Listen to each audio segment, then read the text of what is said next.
Hello.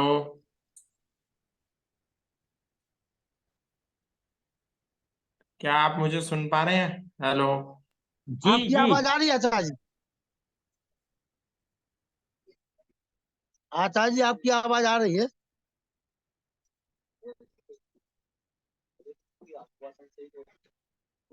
जी गौतम खट्टर, आपकी आवाज।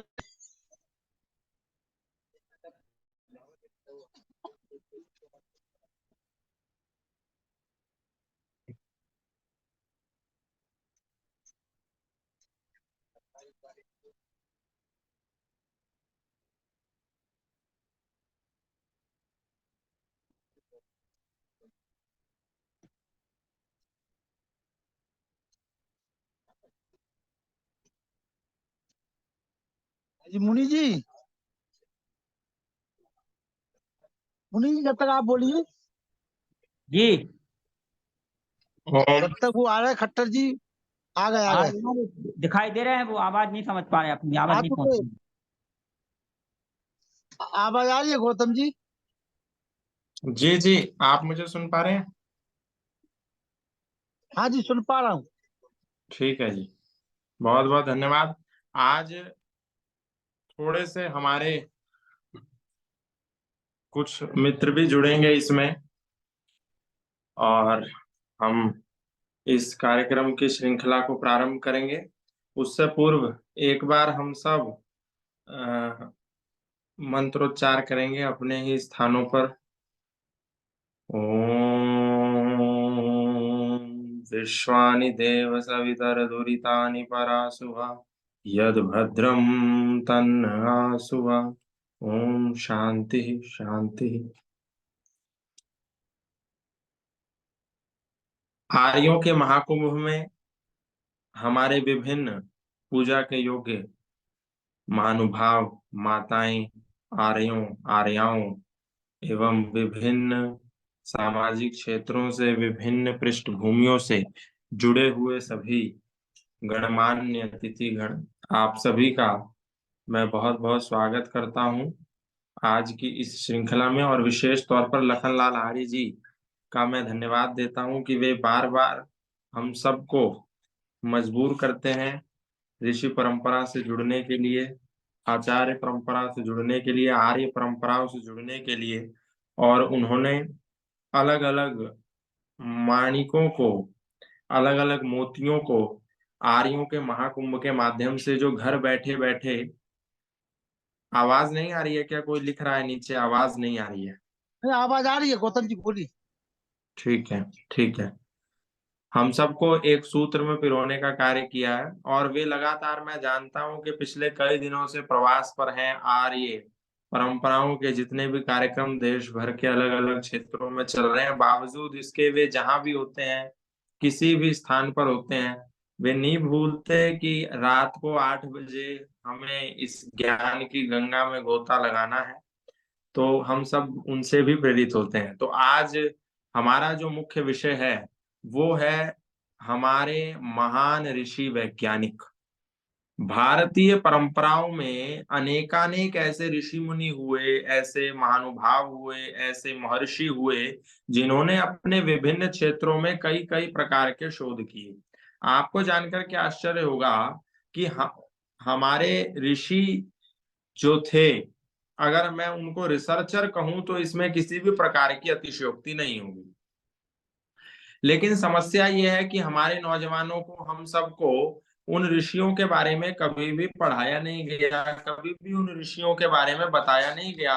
और समस्या ये रही कि हमको आइंस्टाइन के बारे में बताया गया, हमारे नौजवानों को न्यूटन के बारे में बताया गया, टेस्ला के बारे में बताया गया, डाल्टन के बारे में बताया गया, डार्विन के बारे में बताया गया, और गैलीलियो के बारे में भी बताया गया, एडिसन के बारे में बताया गया, रदरफोर्ड के बारे में बताया गया, नील्स बोर के बारे में बताया गया। लेकिन हमारे नौजवानों को, हम लोगों को कभी भी भास्कराचार्य के बारे में नहीं बताया गया, हमें महर्षि कणाद के बारे में नहीं बताया गया, ऋषि भारद्वाज के बारे में नहीं बताया गया, वराहमिहिर के बारे में नहीं बताया गया, हमको आर्यभट्ट के बारे में नहीं बताया गया, और हमको महर्षि अगस्त्य के बारे में नहीं बताया गया। और ये ऋषियों के जो मैं नाम ले रहा हूं, ये ऋषियों के नाम यदि मैं अभी सबके लेने लगूंगा तो, अच्छा अच्छा ठीक है, मैं यदि उन ऋषियों के नाम लेने लगूंगा तो इस समय बहुत समय कम पड़ जाएगा। हमारे इतने महान ऋषि वैज्ञानिक हुए जिनका मैं यहाँ नाम नहीं ले सकता हूँ, लेकिन मैं कुछ कुछ नाम आपको उंगलियों पे गिना रहा हूँ जो इतने फेमस नाम है, लेकिन हमारे नौजवानों को कभी भी उन ऋषियों के, महर्षियों के, आचार्यों के, रिसर्चर्स के, वैज्ञानिकों के नाम कभी भी पता ही नहीं चल पाए, उनको कभी बताया ही नहीं गया। और वैज्ञानिक ऋषियों की बात तो बहुत दूर की है, हमारे नौजवानों को, हमारे वीरों को, हमारी युवा पीढ़ी को तो कभी भी महाराणा प्रताप के बारे में भी नहीं बताया गया।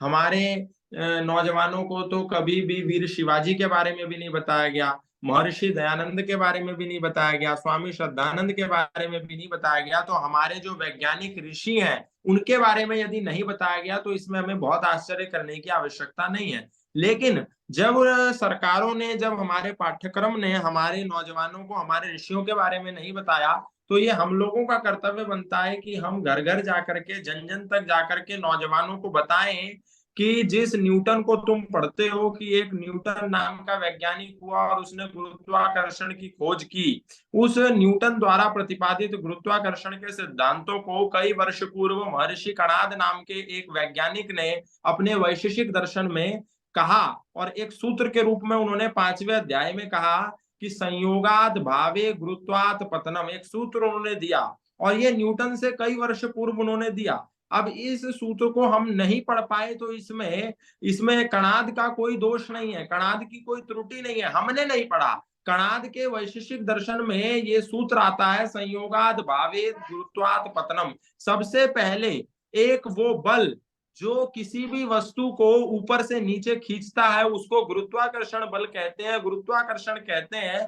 ये गुरुत्वाकर्षण नाम संबोधन जो किसी वैज्ञानिक ने दिया, उस वैज्ञानिक का नाम था महर्षि कणाद। लेकिन हमने पढ़ा नहीं, हमने न्यूटन को पढ़ा, हम अंग्रेजी पुस्तकें पढ़ी, हमने हमने पाश्चात्य दार्शनिकों को पढ़ा, हमने पाश्चात्य वैज्ञानिकों को पढ़ा। तो इसमें हमारी त्रुटि है, हमारे ऋषियों की त्रुटि नहीं है। तो मैंने जो सूत्र बताया, संयोगाद भावे गुरुत्वात पतनम, इसका सीधा सीधा अर्थ है कि कोई भी वस्तु संयोग के अभाव से एक बल के कारण नीचे गिर जाती है, उसका पतन हो जाता है। जैसे उदाहरण के लिए ये मेरे पास पेंसिल है, इसका संयोग, इसका सपोर्ट क्या है, मेरा हाथ है। यदि इसका जो संयोग, जो इसका सपोर्ट है, ये इससे हट जाए तो क्या होगा, ये पेंसिल नीचे गिर जाएगी। और ये पेंसिल क्यों नीचे गिरी है, क्योंकि इसके ऊपर एक गुरुत्वाकर्षण बल काम कर रहा है, इसीलिए ये नीचे गिर गई है। इसी बात को न्यूटन ने अंग्रेजी में कह दिया लॉ ऑफ ग्रेविटी, इसी बात को उन्होंने ग्रेविटेशनल फोर्स का नाम दिया। हिंदी में उसको गुरुत्वाकर्षण पहली बार नाम दिया था हमारे महर्षि कणाद ने। कोई भी अपना माइक ना खोल के रखे, शायद डॉक्टर वेद करके हैं, उनका माइक खुला है, वे अपना माइक बंद कर लें, माइक बंद कर लें कृपया।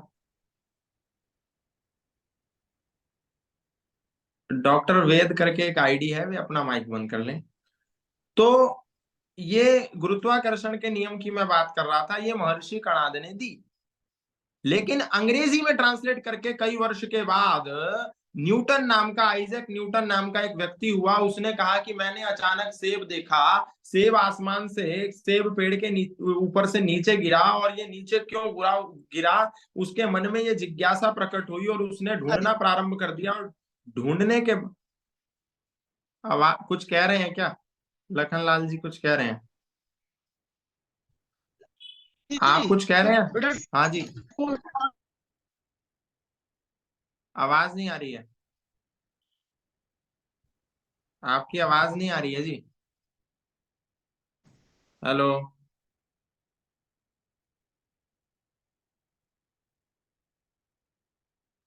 आपकी आवाज नहीं मेरे पास पहुंच रही है, क्या कह रहे हैं आप, लिख करके बता दीजिए।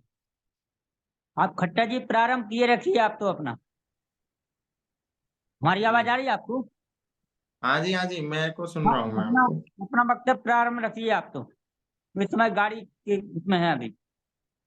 ठीक है, आ रही है तो आवाज आपकी? ठीक ठीक है, ठीक है।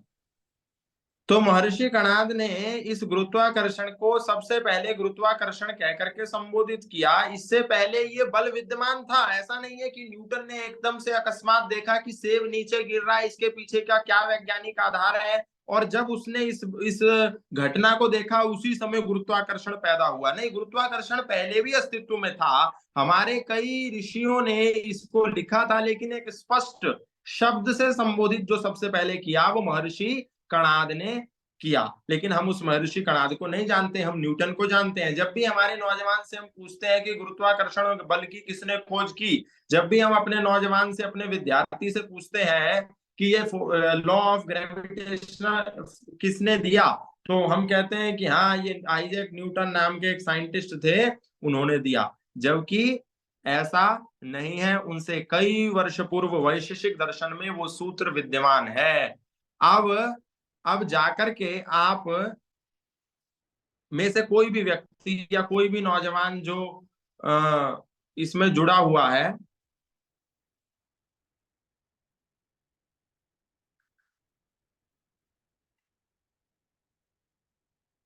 इस मीटिंग में जो भी नौजवान जुड़ा हुआ है जिसको मेरी बात पर संशय हो, वो जाकर के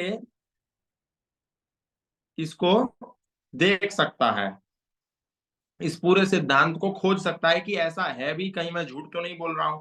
उसके बाद आपको जानकर के आश्चर्य होगा, उन्होंने एक चीज की और खोज करी।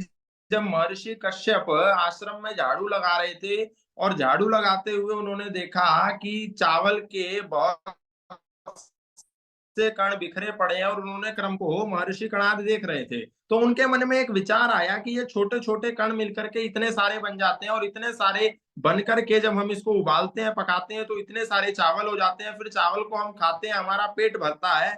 आखिर ये कण मिल मिल के इतने सारे बन रहे हैं, ये क्या प्रक्रिया, क्या है, ये माजरा क्या है? तो उन्होंने एक छोटे से चावल के दाने को लिया और उसको खूब अच्छे से पीटा। जब अच्छे से पीटा, पीटने के बाद उसको चूरा कर दिया, तो उसकी जो सबसे छोटी इकाई हो गई। तो ये पूरी प्रक्रिया जब वो देख रहे थे कि एक एक कण जब अनेक कण हो जाते हैं तो वो चावल के रूप में इकट्ठे हो जाते हैं, और वो जो एक छोटा सा कण है उसको भी यदि तोड़ दें तो वो और बहुत छोटा, बहुत अणुओं में परिवर्तित हो जाता है। तो उन्होंने इस बात के नियम का प्रतिपादन शोध पूर्वक करने के बाद, एक लंबे शोध के बाद कहा कि किसी भी वस्तु की सबसे छोटी इकाई को परमाणु कहते हैं, अणु कहते हैं।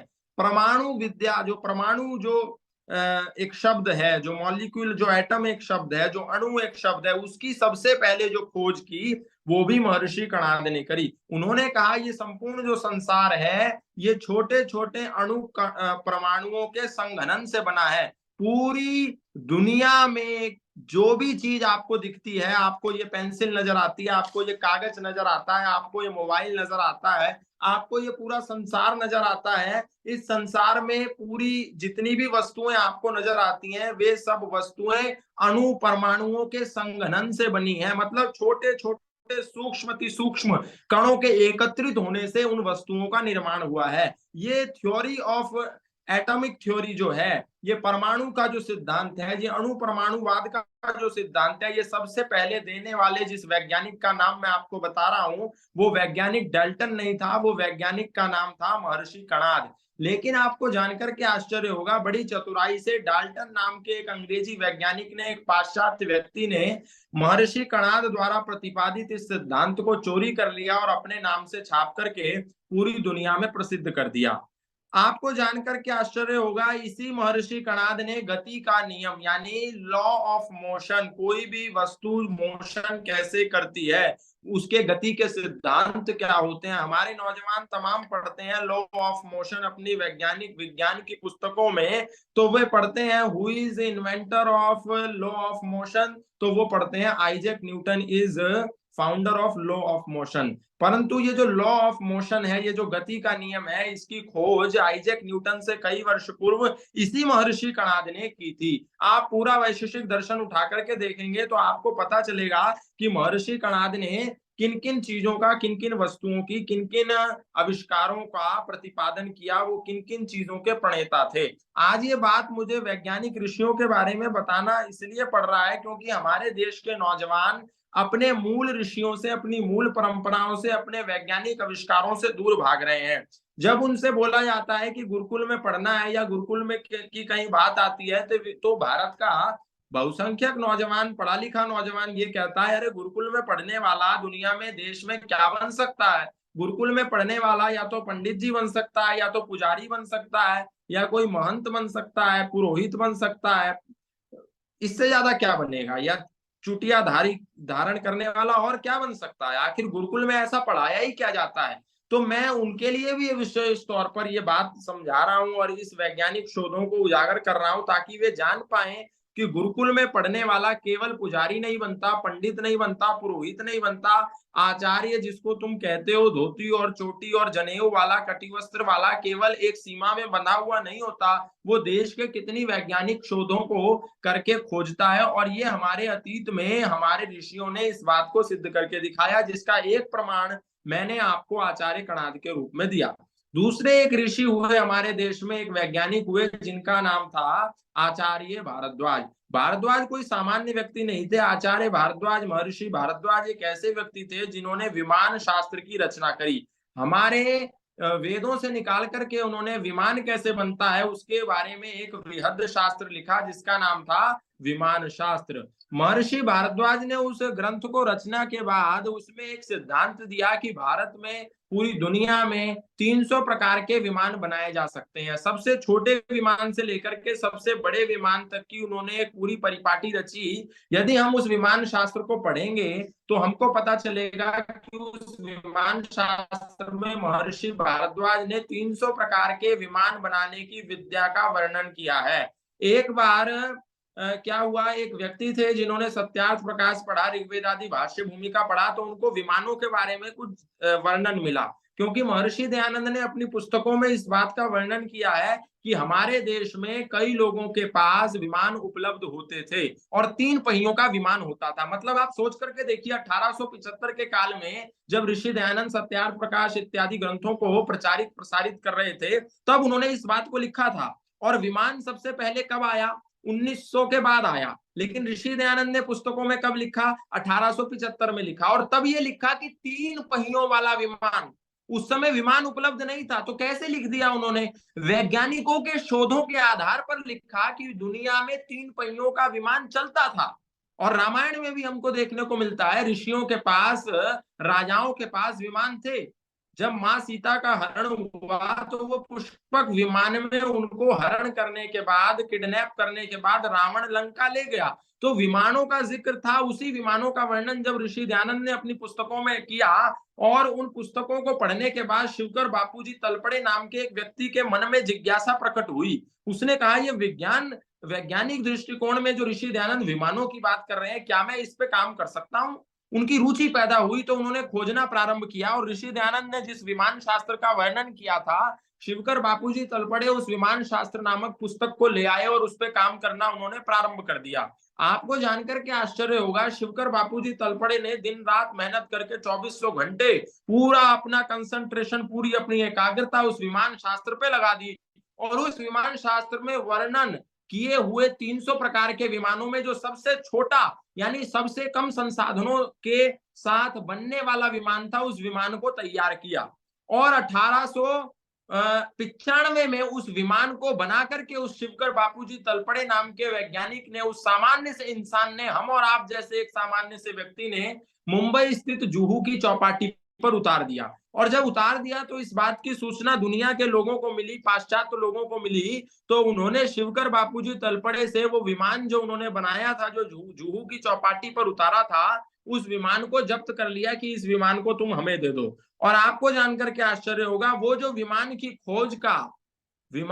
खोज का जो श्रेय, जो संघर्ष, जो मेहनत शिवकर बापूजी तलपड़े ने की थी, सन 1902 में राइट ब्रदर्स नाम के लोगों को वो नाम कर दिया गया। उन्होंने उसको चोरी करके उस विमान की खोज को उनका ठप्पा लगा दिया गया।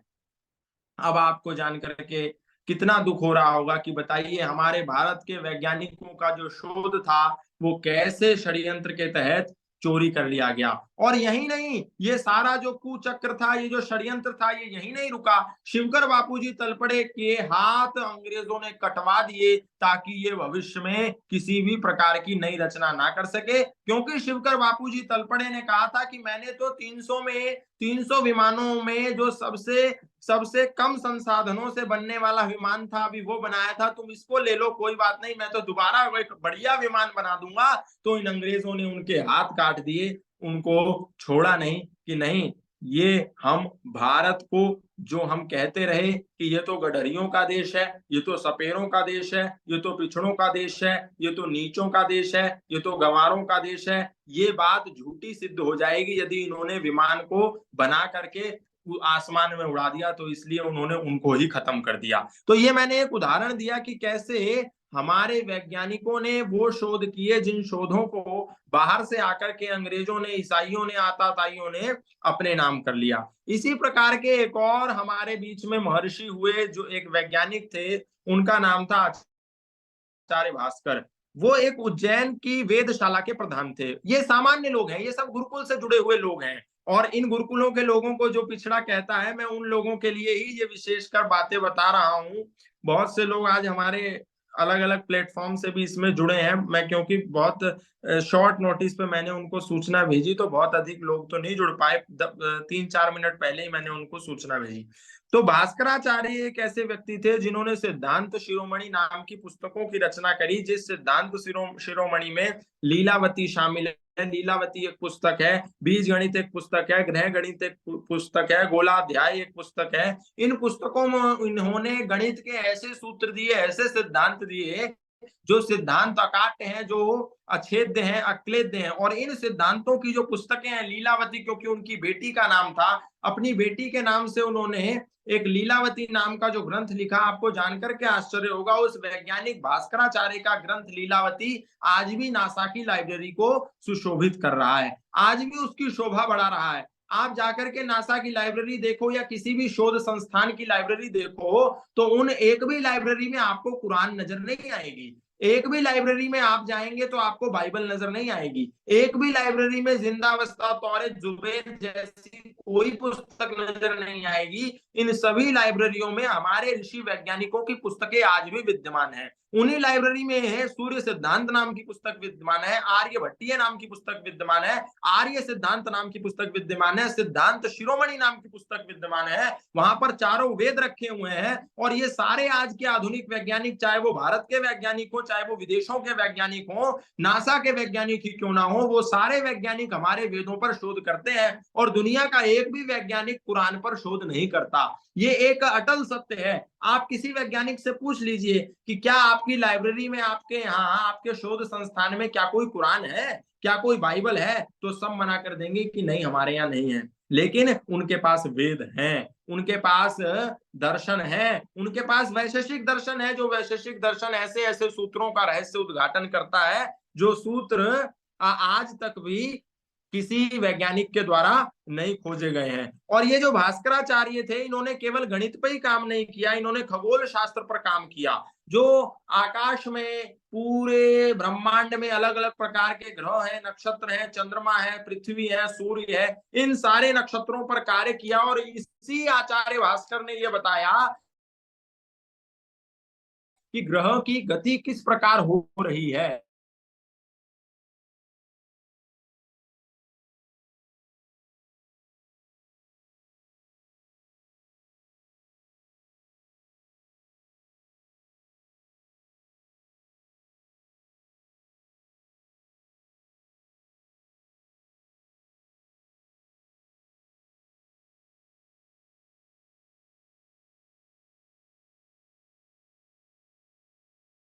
दशमलव 2588 दिनों में पूरा सूर्य का चक्कर लगा लेती है। मतलब आप भास्कराचार्य का शोध देखिए कि उन्होंने सीधा ऐसे नहीं कहा कि 365 दिन, उन्होंने दशमलव के 8 अंकों तक शोध किया। 365.288 यहां तक उन्होंने शोध करके एकदम एग्जैक्ट बताया। और आप कहेंगे तो इसमें क्या बड़ी बात हो गई, आज के वैज्ञानिक भी तो यही बता रहे हैं। देखिए, आज के वैज्ञानिक और तब के वैज्ञानिकों में बहुत से संसाधनों का अंतर है। आज के वैज्ञानिकों के पास बहुत से संसाधन है, बहुत से माइक्रोस्कोप हैं, बहुत से ऐसे यंत्र हैं जिससे वो दूर देख सकते हैं, बहुत से ऐसे यंत्र हैं जिससे वो ऊपर जा सकते हैं, नीचे आ सकते हैं, दूरी का मापन कर सकते हैं। उस समय जो हमारे भास्कराचार्य थे, हमारे महर्षि कणाद थे, हमारे भारद्वाज महर्षि थे, इनके पास उतने संसाधन नहीं थे, परंतु इन्होंने संसाधनों के अभाव में भी कैसे बड़े बड़े शोध किए, ये भी हमारे लिए एक गर्व का विषय है। सूर्य ग्रहण कैसे होता है, चंद्र ग्रहण कैसे होता है, कौन सा ग्रहण कब लगता है, ये सारी बातें इन आचार्यों ने अपने ग्रंथों में बताई। सूर्य ग्रहण क्यों हो जाता है, चंद्र ग्रहण क्यों हो जाता है। 1 मिनट का बस मैं समय लूंगा, 1 मिनट का।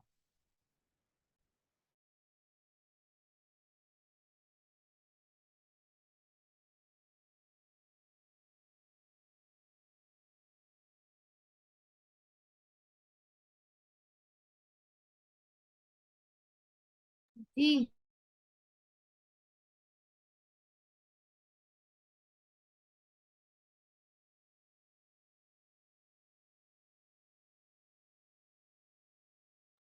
एक आवश्यक कॉल आ गया था, मैं क्षमा चाहूंगा। तो इन्होंने उन ग्रंथों में इस बात का रहस्य उद्घाटन किया कि सूर्य ग्रहण कैसे होता है, चंद्र ग्रहण क्यों हो जाता है। कर्ण कुतूहल नाम की एक पुस्तक लिखी है आचार्य भास्कर ने, उसमें इन्होंने इन सारे रहस्यों का उद्घाटन किया है। आप बोलेंगे अरे ये तो हम जानते हैं, चंद्र ग्रहण क्यों होता है, सूर्य ग्रहण क्या होता है, इसमें क्या उन्होंने बड़ा कर दिया। ये आप तभी तो जानते हैं जब आपको विज्ञान में पढ़ाया गया है, जब आपको साइंस में पढ़ाया गया। और ये साइंस में जो सिद्धांत दिए हैं, ये सिद्धांत सारे वहीं से उठा करके दिए गए हैं। और हमारे ऋषियों ने जो जो खोज करी, हमारे महर्षि कणाद ने परमाणु की खोज करी तो इसको डाल्टन नाम के एक चोर ने चुरा लिया। हमारे दूसरे ऋषि ने विमान की खोज करी तो उसको राइट ब्रदर्स ने चुरा लिया।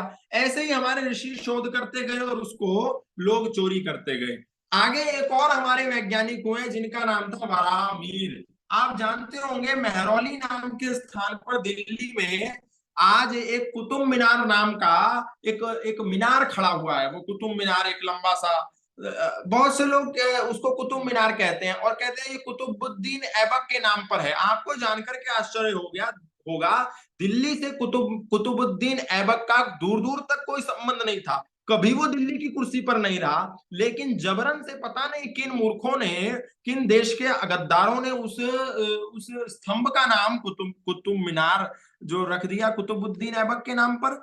उसी महरौली, जो महरौली आज विकृत हो गया है, उस स्थान का नाम मिहिरावली था। यही वराहमिहिर के नाम पर उस शहर को बसाया गया था जहां केवल और केवल मिहिरावली नाम के स्थान पर वराहमिहिर की एक विकसित की हुई संस्थान था, जहां पर केवल और केवल वैज्ञानिक रहते थे। वे वैज्ञानिक शोध करते थे अलग अलग प्रकार के, और उसी श्रृंखला में वराहमिहिर जो एक जल वैज्ञानिक थे, उनका शोध चलता था। उन्होंने इस शोध को करने के बाद 1500 वर्ष पूर्व ये बता दिया कि मंगल में जल विद्यमान है। मतलब मंगल पर जल की खोज करने वाला जो पहला वैज्ञानिक था उसका नाम था महर्षि वराहमिहिर।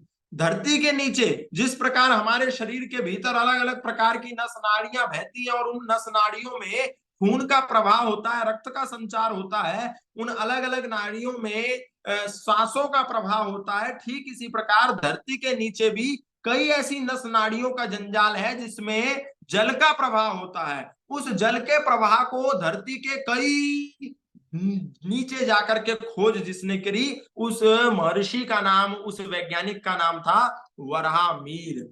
लेकिन हमको नहीं पता, क्यों? क्योंकि हमने ना तो कभी अपनी सीबीएसई की किताबों में इसको पढ़ा, ना ही हमको कभी बताया गया। ये तो मैंने वैज्ञानिकों की बात करी जिन्होंने गणित पर शोध किया, जिन्होंने ग्रह नक्षत्रों पर शोध किया, जिन्होंने जल पर शोध किया, जिन्होंने परमाणु पर शोध किया, जिन्होंने लॉ ऑफ मोशन पर शोध किया। इसी श्रृंखला में हमारे वैज्ञानिकों की सूची समाप्त नहीं हो जाती। हमारे ऐसे ऐसे वैज्ञानिक हुए जिन्होंने चिकित्सा शास्त्र पर बहुत काम किया। आज जो सर्जरी डॉक्टर लोग करते हैं, जो डॉक्टर हमारे अलग अलग अस्पतालों में विद्यमान है, उसी चिकित्सा को आपको जानकर के आश्चर्य होगा, आज से कई वर्ष पूर्व एक वैज्ञानिक हुए जिनका नाम था महर्षि सुश्रुत। उन्होंने सुश्रुत संहिता में ये सारी विज्ञान की बातें डाल दी। और क्या उन्होंने डाला कि लगभग 125 उपकरण जो किसी भी व्यक्ति की सर्जरी करने में उपयोग होते हैं, वो 125 उपकरण उनकी सुश्रुत संहिता नाम की पुस्तक में आज अवेलेबल है। और सर्जरी एक प्रकार की नहीं, दो प्रकार की नहीं, 3 प्रकार की नहीं, लगभग 300 प्रकार की सर्जरियों का उन्होंने खोज की। 300 से अधिक प्रकार की सर्जरी उन्होंने इन्वेंट की, और वो सारी सर्जरी की विधि, सारी शल्य की विधि उनकी सुश्रुत संहिता में विद्यमान है। इसीलिए पूरी दुनिया मुक्त कंठ से यह स्वीकार करती है कि सुश्रुत ही फादर ऑफ सर्जरी थे, शल्य चिकित्सा का पितामह सुश्रुत को मानती है। हड्डियों को कैसे जोड़ना है उन्होंने बताया, नाक में आंख में मोतियाबिंद हो गया तो इसको कैसे ठीक करना है उन्होंने बताया, हार्ट फेल हो जाए तो कैसे ये हार्ट को दोबारा ठीक किया जा सकता है उन्होंने बताया, किडनी यदि खराब हो जाए तो कैसे किडनी को पुरानी अवस्था में लाया जा सकता है उन्होंने बताया। सुन्न करके, मतलब आजकल आप जब देखते होंगे कि किसी का ऑपरेशन होता है तो सुन्न कर दिया जाता है, ये सुन्न करने की विद्या भी उन्होंने कई वर्षों पूर्व सुश्रुत संहिता में बताई। ये आज की विद्या नहीं है, कई वर्ष पूर्व सुश्रुत ने सुन्न करने का सिद्धांत दिया। और ये सारे सिद्धांत, ये सारे उपकरण उन्होंने तब इजाद किए जब इस दुनिया में कोई भी वैज्ञानिक नहीं था, ना तो इस दुनिया में उस समय डाल्टन था, ना तो इस दुनिया में उस समय आइंस्टाइन था, ना ही उस समय रदरफोर्ड था या और कोई वैज्ञानिक था। और मैं ये समझता हूं, कभी कभी मेरे दिमाग में एक प्रश्न आता है कि ईसाइयत सो आज से लगभग 2000 वर्ष पूर्व, यानी आज ईसाइयत को दुनिया में आए हुए 2023 वर्ष हुए, लेकिन जितने भी वैज्ञानिक हुए, जितने भी इनके साइंटिस्ट हुए, ये 17वीं 18वीं और 19वीं शताब्दी में क्यों हुए? क्यों आइंस्टाइन, क्यों न्यूटन, क्यों टेस्ला, क्यों डेल्टन, क्यों नील कॉपर हैमर, वो एक ओपनहाइमर, ये सारे वैज्ञानिक पहले क्यों नहीं हुए? 1000 साल पहले क्यों नहीं हुए? ये 17वीं 18वीं 19वीं शताब्दी में क्यों हुए? क्योंकि इस शताब्दी के काल में इनका भारत में आगमन हुआ, इन्होंने भारत में आकर के भारत की पुस्तकों का अध्ययन किया। और जिस ओपनहाइमर की मैं बात कर रहा हूं, ओपनहाइमर वो जिसने परमाणु बम बनाया, परमाणु बम बनाने के बाद मानवता की रक्षा के लिए इन्होंने कोई काम नहीं किया, मानवता की हत्या के लिए इन्होंने हिरोशिमा और नागासाकी में जाकर के उस परमाणु बम का परीक्षण किया और लाखों लाख करोड़ों लोगों की हत्या कर दी, उनको मार दिया। कई वर्षों तक, कई पीढ़ियों तक आज भी वहां पर अपाहिज लोग पैदा होते हैं। मतलब इन्होंने जो खोज भी नहीं करी, जो चीजें चुराई भी, वो मानवता की हत्या के लिए, इंसानियत को तार तार करने के लिए, मनुष्यता को नेस्तनाबूद करने के लिए इन्होंने करी। और 1933 में उसी ओपनहाइमर ने संस्कृत सीखी ताकि वो भगवत गीता को पढ़ सके, ताकि वो जान सके कि शास्त्रों में क्या है, ताकि वो हमारे ऋषियों के द्वारा रचित ग्रंथों का अध्ययन कर सके। और इन्होंने सीखा, भारत में आकर के कई लोगों ने संस्कृत सीखी और संस्कृत सीखने के बाद इस सिद्धांत को खोजा। लेकिन दुख इस बात का है कि हमारे ही ऋषि, हमारे ही मुनि जो हमारे शास्त्रों में, हमारे ग्रंथों में, हमारी पुस्तकों में लिख करके गए, उसे भारत के लोगों ने कभी भी सीरियस नहीं लिया और उस पर शोध करने का प्रयास नहीं किया। इसी प्रकार एक आचार्य, एक ऋषि हुए महर्षि आर्यभट्ट। आर्यभट्ट ने भी अपने क्षेत्रों में बहुत अच्छे काम किए, बहुत सी बातें उन्होंने कही। आर्यभट्टीय नाम का ग्रंथ लिखा, आर्य सिद्धांत नाम का ग्रंथ लिखा, और जिस नालंदा विश्वविद्यालय को इन आक्रांताओं ने, इन आतंकवादियों ने नष्ट कर दिया, भ्रष्ट कर दिया, समाप्त कर दिया, तोड़ दिया, जला दिया, ये आर्यभट्ट उसी नालंदा विश्वविद्यालय के कुलपति भी रहे। इन्होंने पाई की गणना करी, 3.14 पाई की वैल्यू जो 3.14 आज हम पढ़ते हैं अपनी पुस्तकों में, ये किसी पाश्चात्य गणितज्ञ की नहीं है, ये किसी मॉडर्न मैथमेटिशियन की नहीं है। ये पाई की गणना, पाई का जो वैल्यू है 3.14, ये आर्यभट्ट ने ही हमको दिया था, लेकिन शायद हम उसको जानने में असक्षम हो गए। और ऐसे बहुत से सिद्धांत इस आचार्य ने दिए। आपने वो थ्योरी पढ़ी होगी कि सूर्य नहीं घूमता है, पृथ्वी चक्कर लगाती है।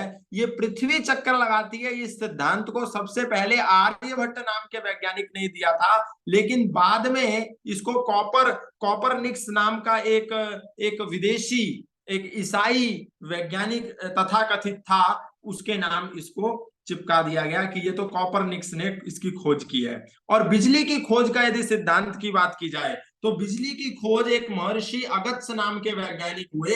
उन्होंने अगस्त्य संहिता नाम की एक पुस्तक लिखी। उसी अगस्त्य ऋषि ने, राम जी जब वन को जा रहे थे तो राम जी उसके आश्रम में, अगस्त्य महर्षि के आश्रम में रुके, और अगस्त मुनि ने कई प्रकार के अस्त्र शस्त्र उस राम मर्यादा पुरुषोत्तम को दिए कि आप आगे जाएंगे, आपका राक्षसों से युद्ध होगा, मुठभेड़ होगी, तो आप इन अस्त्र शस्त्रों का प्रयोग कर सकते हैं। वैज्ञानिकों के क्रम में अगस्त ऋषि का एक बहुत बड़ा योगदान था, जिन्होंने बिजली का आविष्कार किया। लेकिन इस बिजली के आविष्कार को बाद में माइकल फैराडे नाम के एक वैज्ञानिक ने चोरी कर लिया, और आज हमारे नौजवान अगस्त ऋषि वैज्ञानिक का नाम नहीं जानते, पर माइकल फैराडे का नाम गर्व से लेते हैं, उसका उच्चारण करते हैं, उसको याद करते हैं। और मैं ये झूठ बात नहीं कह रहा हूं कि मैं हवा में कह रहा हूं कि अगस्त ऋषि ने इलेक्ट्रिसिटी की खोज की थी। आप अगस्त संहिता में जाओ, आप उन सूत्रों को पढ़ो कि उन्होंने कैसे अगस्त संहिता में लिखा है कि एक मिट्टी का पात्र ले, उसमें ताम्र पट्टिका डालें और शिखा ग्रीवा डालें, बीच में गीली कास्ट पासु डालें। मतलब ये एक वो पूरा फॉर्मूला बता रहे हैं कि कैसे बिजली पैदा होगी। ऊपर से पारा डालें यानी मरकरी डालें, और दस्त लोस्ट डालें। जिंक को दस्त लोस्ट नाम का एक संस्कृत शब्द उन्होंने प्रयोग किया, हिंदी शुद्ध शब्द, आज जिसको हम जिंक कहते हैं। बोले दस्त लोस्ट डालें, फिर तारों को मिलाएं और उसमें मित्रा वरुण शक्ति का उदय होगा। हाँ, इतना जरूर किया कि इन पाश्चात्यकारों ने, इन चोर वैज्ञानिकों ने उसको इलेक्ट्रिसिटी का नाम दे दिया, और हमारे महर्षि अगस्त्य ने उसको मित्रा वरुणा शक्ति नाम से संबोधित किया। अब ये मित्रा वरुणा शक्ति क्या होती है ये तो हम जानते ही नहीं, परंतु इलेक्ट्रिसिटी तुरंत आती है तो हम जानते हैं। यदि हम पुस्तक में पढ़ भी लें कहीं अपनी कि मित्रा वरुणा शक्ति की खोज की इन्वेंशन महर्षि अगस्त वैज्ञानिक ने की, तो भी हमको समझ नहीं आएगा। हम सोचेंगे अरे की होगी कोई मित्रा वरुणा शक्ति, कोई शक्ति होती होगी। परंतु क्योंकि हम अपने शब्दों को नहीं जानते, क्योंकि हम अपनी भाषा से दूर हो रहे हैं, क्योंकि हम अपनी परंपराओं से दूर हो रहे हैं, तो हमको पता नहीं। इलेक्ट्रिसिटी हमको तुरंत पता चल जाती है ऐसे, लेकिन जो दुर्लभ गुरुत्वाकर्षण हमको समझ नहीं आता कि अच्छा गुरुत्वाकर्षण कोई शब्द है। हमें तो ग्रेविटेशनल फोर्स का पता था जिसकी खोज न्यूटन ने की थी। तो इस प्रकार के अनेक सिद्धांत हैं। अभी मैं आपको बताने लगूंगा तो ब्रह्मगुप्त नाम के एक वैज्ञानिक हुए, जिन्होंने ये जो महर्षि कणाद ने और भास्कराचार्य ने जिस गुरुत्वाकर्षण बल की विवेचना की थी, इसी ब्रह्मगुप्त नाम के व्यक्ति ने ब्रह्मस्फुट एक ग्रंथ लिखा, ब्रह्मस्फुट सिद्धांत। उस सिद्धांत में इतनी वैज्ञानिक शोध किया, इतनी वैज्ञानिक खोजें की कि जिसका आकलन भी हम नहीं लगा सकते। और हमारे बहुत से ऐसे ऋषि हुए, जैसे नागार्जुन हुए, हमारे रसायन शास्त्री, चिकित्सा विज्ञान चरक हुए। चरक के नाम पर तो आपको जानकर के आश्चर्य होगा, भारत के लोगों ने तो चरक नाम को सुना भी नहीं होगा। मतलब हमारे आजकल के पुराने लोग तो जानते हैं, परंतु जो नए नौजवान हैं, जो 7वीं 8वीं 9वीं 10वीं 12वीं ग्रेजुएशन पोस्ट ग्रेजुएशन के स्तर पर पढ़ाई कर रहे हैं, उन्होंने चरक का तो नाम भी नहीं सुना होगा। चरक, वो सोचेंगे चरक क्या है ये, जेमिनी क्या होता है जी, वो सोचेंगे ये कोई वस्तुएं हैं, क्योंकि नाम ऐसे हैं, चरक, सुश्रुत, धन्वंतरी है, जेमिनी, गौतम, कणाद, तो वो सोचेंगे ये क्या है, ये कोई वस्तु है या कोई पुरुष हुए हैं, क्योंकि उनको पढ़ाया नहीं गया। तो ये जो चरक थे, इन चरक के नाम पर तो जर्मनी ने पूरा का पूरा एक विभाग डेवलप किया है, जिसको कहते हैं चरकोलॉजी। चरकोलॉजी डिपार्टमेंट डेवलप किया, और उसमें चरक के जितने सिद्धांत हैं, चरक संहिता की जितनी बातें हैं, उस चरक संहिता पर जर्मन आज कई पैसा लगा करके शोध करता है, पर भारतीयों को चरक से कोई लेना देना नहीं है। रसायन पे बहुत अधिक काम किया महर्षि नागार्जुन ने, और ऐसे ही जमदग्नि ने, ब्रह्मा ने, कई ऐसे, पाणिनि व्याकरण शास्त्र पर, एक एक शब्द के पूरे विज्ञान पर, शब्द शास्त्र पर, भाषा विज्ञान पर जितना शोध, जितना कार्य महर्षि पाणिनि ने किया, उतना शायद किसी ने भी नहीं किया। ऐसे बहुत से वैज्ञानिक हैं जो मनोचिकित्सा की बात जिन्होंने करी। आचार्य पतंजलि योग दर्शन में उन्होंने पूरी मनोचिकित्सा की बात कर दी कि चित्त के प्रसाधन के उपाय क्या है, मतलब चित्त की प्रसन्नता के उपाय क्या है, तो उन्होंने ऐसे कई सारे सूत्र दिए, मैत्री करुणा मुदितोपेक्षाणाम सुख दुख पुण्य पुण्य विषयानाम भावना तश्चित्त प्रसादनम। ये चित्त कैसे निर्मल होगा, चित्त कैसे प्रसन्न रहेगा, मन कैसे ठीक रहेगा। तन तो ठीक हो ही जाता है, पर मन की चिकित्सा, जिस समय साइकोलॉजी नाम का वर्ड भी इस दुनिया में इजाद नहीं हुआ था अंग्रेजी भाषा में, उस समय मनोचिकित्सा के ऐसे ऐसे सिद्धांत महर्षि पतंजलि ने अपने योग दर्शन में दिए, जिसके बारे में हम सोचे तो हमारा हृदय कांप उठेगा कि क्या हमारे वैज्ञानिक कितने महान थे। आचार्य कपिल, आचार्य वाल्मीकि, आचार्य व्यास और हमारे भगवान श्री कृष्ण ने कितनी बड़ी मनोचिकित्सा का संदेश दिया। एक व्यक्ति जिसकी मनोस्थिति पूरी विकृत हो गई, पूरी दूषित हो गई, उसकी मनोचिकित्सा ऐसे करी, ऐसी काउंसलिंग करी महर्षि संदीपनी के उस शिष्य ने, यानी योगेश्वर भगवान श्री कृष्ण ने, कि अर्जुन जो पूरा नष्ट हो गया था मन से, जो पूरा समाप्त हो गया था, जो पूरा डिमोरलाइज हो गया था, जो डिप्रेशन में चला गया था, जिसको अवसाद हो गया था, उस अर्जुन की ऐसी काउंसलिंग करी मर्यादा पुरुषोत्तम योगेश्वर भगवान श्री कृष्ण ने कि वो अर्जुन फिर से अपने पैरों पर खड़ा हो गया और उसने युद्ध किया। मीमांसा नाम के विज्ञान शास्त्र जो है हमारा, उसमें अलग अलग प्रकार के सिद्धांत है। महर्षि बादरायण, उन्होंने कितनी बात करी। लॉजिक क्या होता है, तर्क क्या होता है, कैसे तर्क से बातों को सिद्ध किया जाता है, उस न्याय शास्त्र की रचना महर्षि गौतम ने करी। जिस समय ये तर्क, ये तथ्य, ये युक्ति, ये प्रमाण, इनका क्या महत्व होता है, ये पाश्चात्य लोग उस समय पैदा भी नहीं हुए थे, पत्ते बांध के घुमा करते थे। उस समय महर्षि गौतम ने न्याय शास्त्र की, यानी लॉजिक कैसे प्रस्तुत करना है, तर्क शास्त्र, इसकी भी रचना हमारे सामने की। जिस समय पत्रकारिता के सिद्धांत इस दुनिया के लोग जानते नहीं थे, उस समय महर्षि नारद ने पत्रकारिता के ऐसे ऐसे सिद्धांत दिए, सूचना प्रसारण के ऐसे सिद्धांत दिए जिसके बारे में हम सोच भी नहीं सकते। लेकिन हमारे इन वैज्ञानिकों को, हमारे इन ऋषियों को क्या कह के दूषित किया गया इस भारतीय समाज ने, कि ये देखो चुगलखोर, जैसे ही कोई चुगलखोर का नाम आता है तो तुरंत महर्षि नारद का वर्णन करते हैं, डिग्रेड करते हैं, क्योंकि उस महर्षि नारद के चरित्र को दुष्चरित्र बनाकर के ऐसे सीरियलों में प्रचारित किया गया, तो हर नौजवान के मन में ये बैठ गया कि नारद मतलब चुगलखोर, चुगली करने वाला, जबकि नारद कोई चुगलखोर नहीं थे। ये तो सीरियल्स का बेड़ा गर्क हुआ कि इन्होंने हमारे महर्षि नारद को गलत प्रकार से प्रस्तुत करके उनके चरित्र को पूरा बदनाम कर दिया। शौनक ऋषि हुए पहले कुलपति पूरे संसार के, महर्षि शौनक। उद्दालक ऋषि हुए, परशुराम हुए, ऐसे बहुत से ऋषि हुए। अब मैं उनके बारे में बहुत अधिक नहीं बताऊंगा। इतने से मेरा बताने का तात्पर्य यही था कि हमारे नौजवान इसके बारे में थोड़ी रुचि पैदा करें।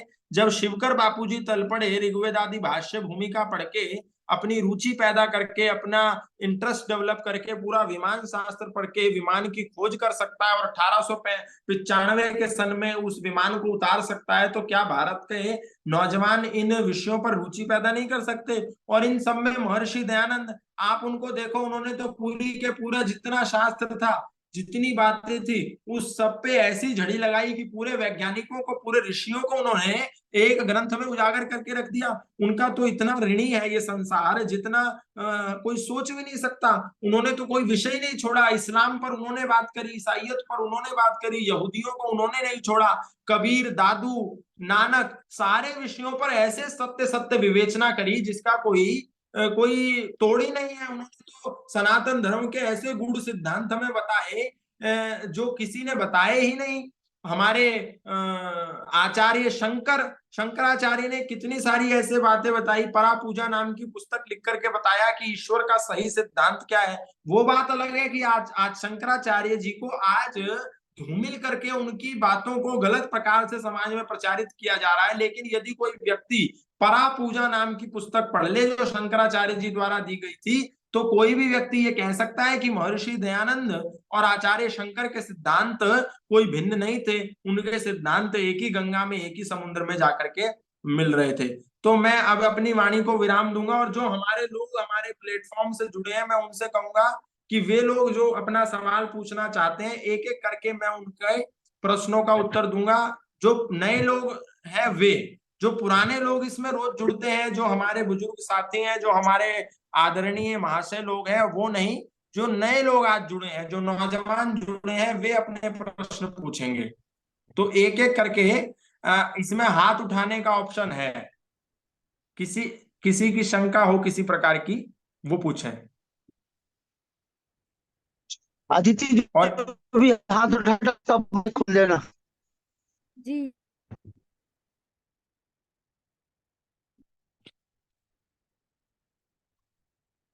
हाँ जी, उमंग जी, उमंग जी पूछिए। नमस्ते भाई। जय सिया राम। जी जय श्री राम। भाई बोलिए सबसे जी, पहले बोलिए तो फटाफट। मैं आपको बहुत एडमायर करता हूँ और आपके विचारों से एकदम सहमत रखता हूँ। शुरुआत कैसे करें, इसका थोड़ा ज्ञान देंगे, इस पर थोड़ा प्रकाश डाल सकते हैं। हम जैसे कॉन्वेंट स्कूल में पढ़े हैं, हम अब शुरुआत करना चाहते हैं, तो कैसे करें, कहाँ से करें? थोड़ा मार्गदर्शन दे सकते हैं आप? धन्यवाद।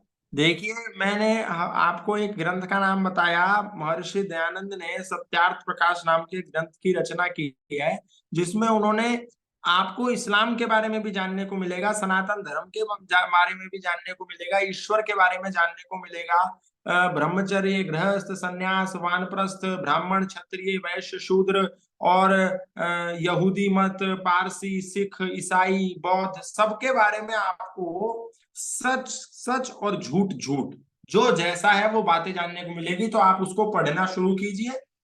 तो आप शुरुआत वहां से कीजिए।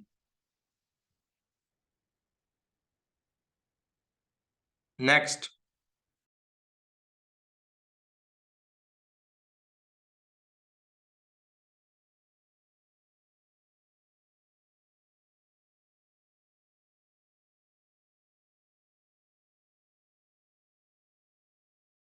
जी, किसी और का कोई प्रश्न?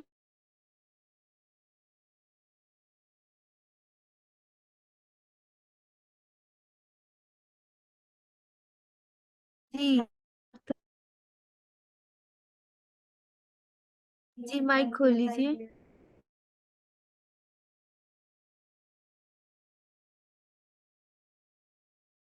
जी, सार्थक जी। क्या मेरा प्रश्न ये है, क्या हम ऑनलाइन गुरुकुल चालू कर सकते हैं? तो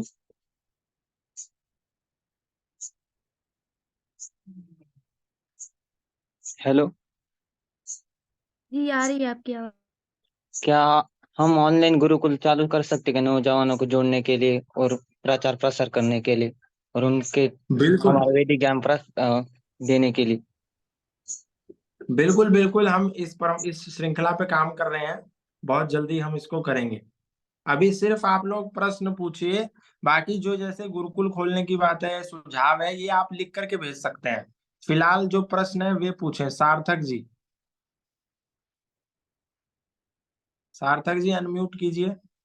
हाँ, अच्छा, सार्थक जी का सवाल हो गया। अब नेक्स्ट किसका प्रश्न है? क्या किसी नौजवान का प्रश्न है जी?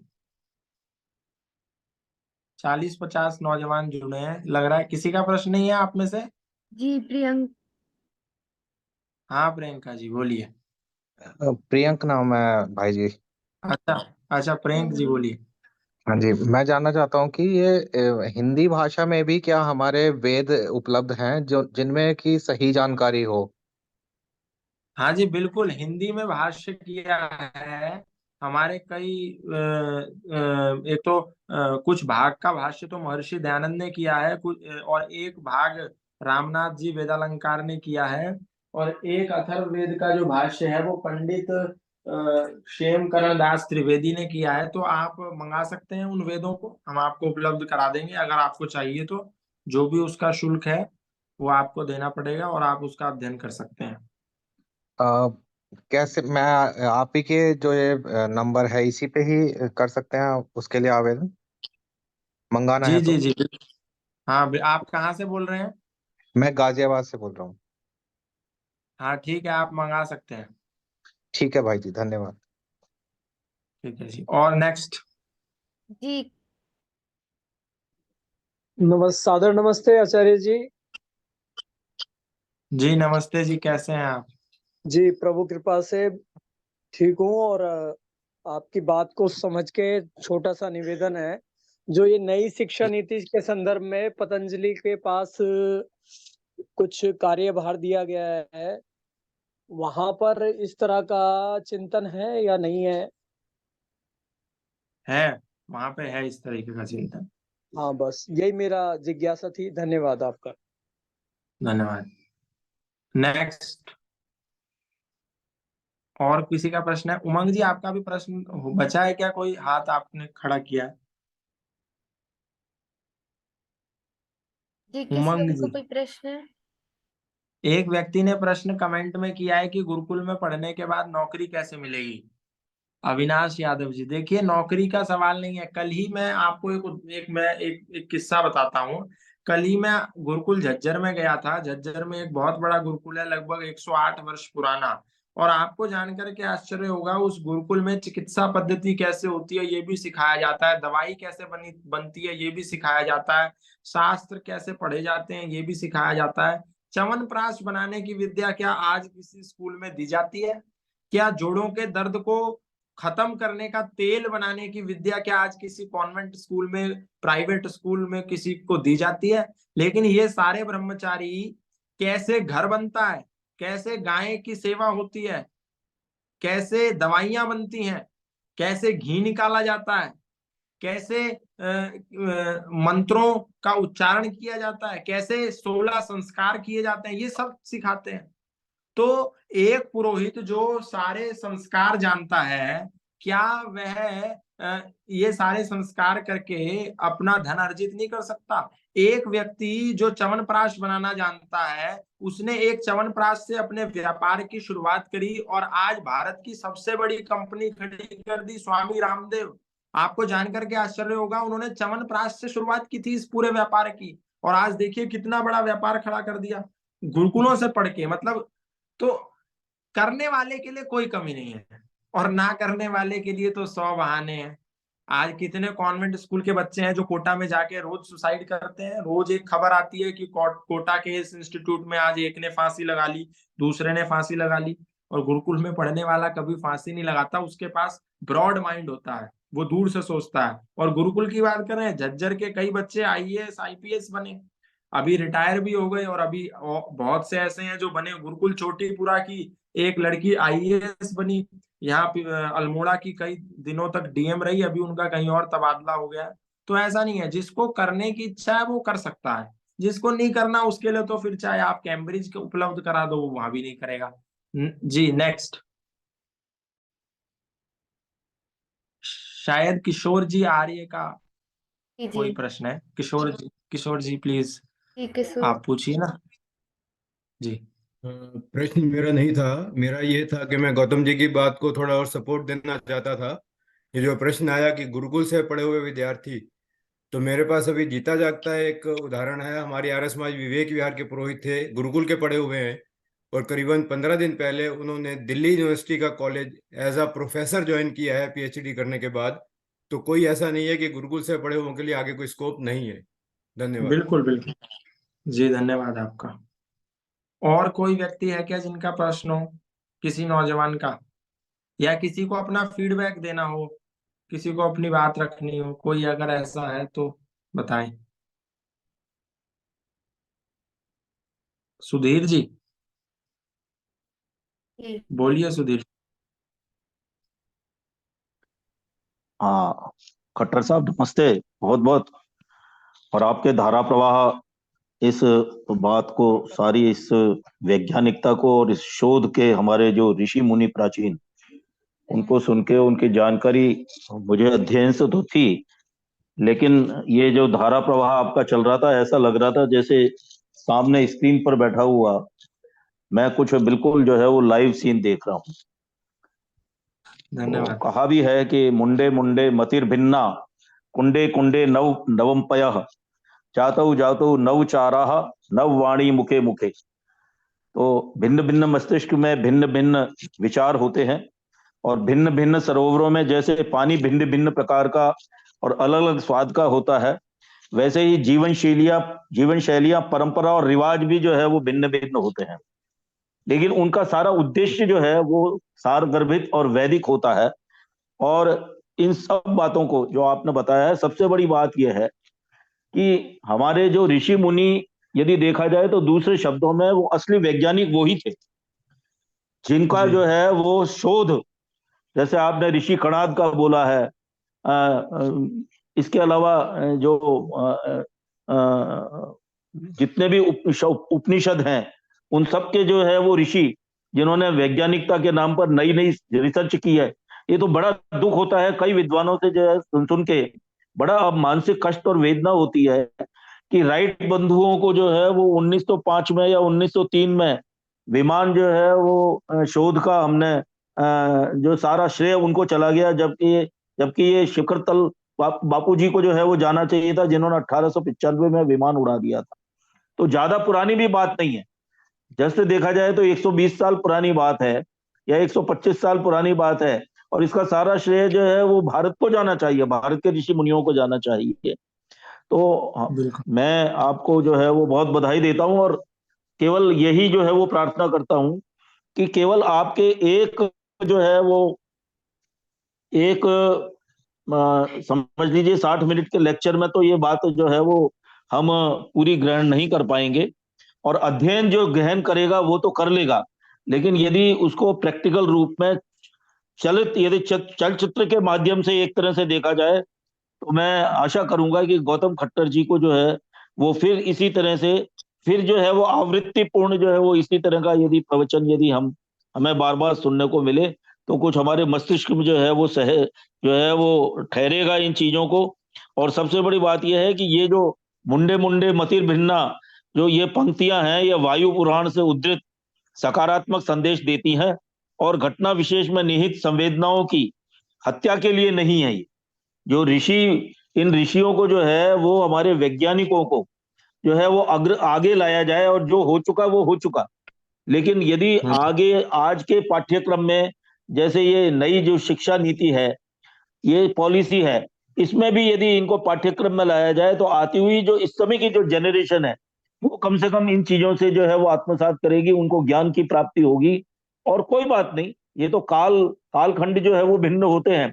आज की जो है वो यदि जो जनरेशन है वो भी इसको यदि प्राप्त कर ले और इस ज्ञान को जो है वो प्राप्त कर लेगी, तो जितने भी हमारे यूं कहना चाहिए कि मतैक्यता जो है वो उसमें मत भिन्नता है, उसमें साम्यता आएगी, और उससे नई जानकारी मिलेगी, और आगे वाली जनरेशन जो है वो भारत के इस सनातन धर्म को जो है वो बढ़ाने में, वृद्धि करने में सहायक होगी। तो इन्हीं शब्दों के साथ और शुभकामनाओं के साथ में मैं अपनी वाणी को विराम देता हूँ।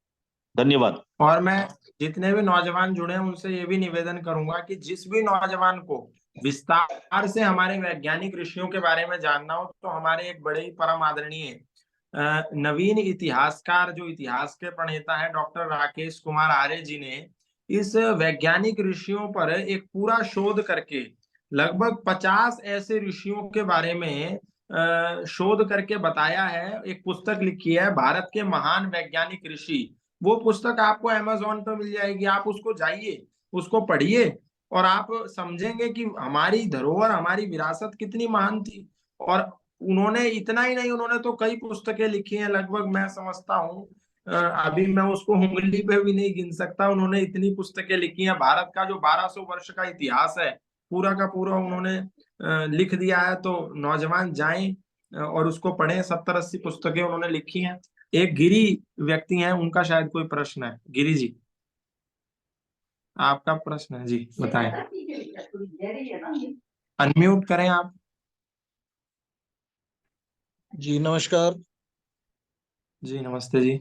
मैं बस एक सवाल है, जानना चाहता हूँ, जैसे सबसे शुरुआत करें तो सबसे पहले किस पुस्तक से शुरुआत करें, या आपकी जो अनुभव है उसमें पहली पुस्तक आपने कौन सी पढ़ी थी जिससे इस विषय में आपका जो इंटरेस्ट है वो बना और भी युवाओं का इंटरेस्ट बने?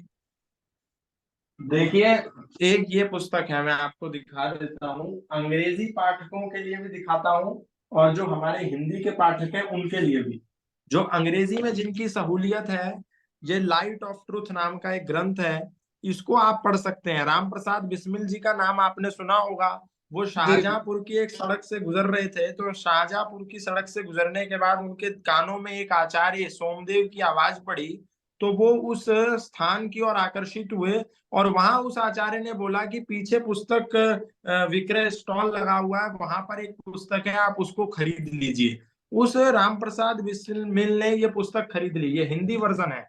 हमारे जो जी नए नौजवान हैं उनके लिए मैं दिखा रहा हूँ, पुराने लोग तो सब जानते हैं। ये हिंदी वर्जन है सत्यार्थ प्रकाश और अंग्रेजी वर्जन है the light of truth. Satyarth Prakash मतलब सत्य, सत्य अर्थ का प्रकाश। क्या सच है उसको सच कहा, क्या झूठ है उसको झूठ कहा, किसी का विरोध नहीं किया, किसी का खंडन नहीं किया। तो ये पुस्तक जो है, आप इसको पढ़ लेंगे यदि, तो सनातन धर्म के बारे में, इस्लाम के बारे में, ईसाइयत के बारे में, यहूदी के बारे में, जैन के बारे में, बौद्ध के बारे में, सनातन की वैज्ञानिकता के बारे में, चारों आश्रम के बारे में, चारों वर्णों के बारे में आपको क्लैरिटी मिलेगी। और यही हर इंसान चाहता है। अब मेरे को इस्लाम के बारे में पढ़ना है तो मैं कुरान के पास जाऊं, ईसा मसीह के बारे में पढ़ना है तो बाइबल पढ़ूं, सनातन को पढ़ना है तो वेद पढ़ूं। तो एक सारांश जो सच है मुझे एक पुस्तक में चाहिए, तो ये अंग्रेजी और ये हिंदी। सारे नौजवान इसको मंगाएं और इसको पढ़ें। तो मैं जो बात बता रहा था, पंडित राम प्रसाद बिस्मिल ने इस पुस्तक को पढ़ा और उनका जीवन ऐसा बदला कि उन्होंने देश की क्रांति में कूद गए। और भगत सिंह, जिसका नाम आज इतिहास में गौरव से लिया जाता है, उस भगत सिंह के गुरु राम प्रसाद बिस्मिल थे। ऐसे लाखों लाख क्रांतिकारी, अशफाक उल्लाह खां, उनके गुरु राम प्रसाद बिस्मिल थे। तो इस पुस्तक को अवश्य पढ़ें। ठीक है, आप गिरी जी इस पुस्तक को मंगा लीजिए और इसका अध्ययन प्रारंभ कर दीजिए।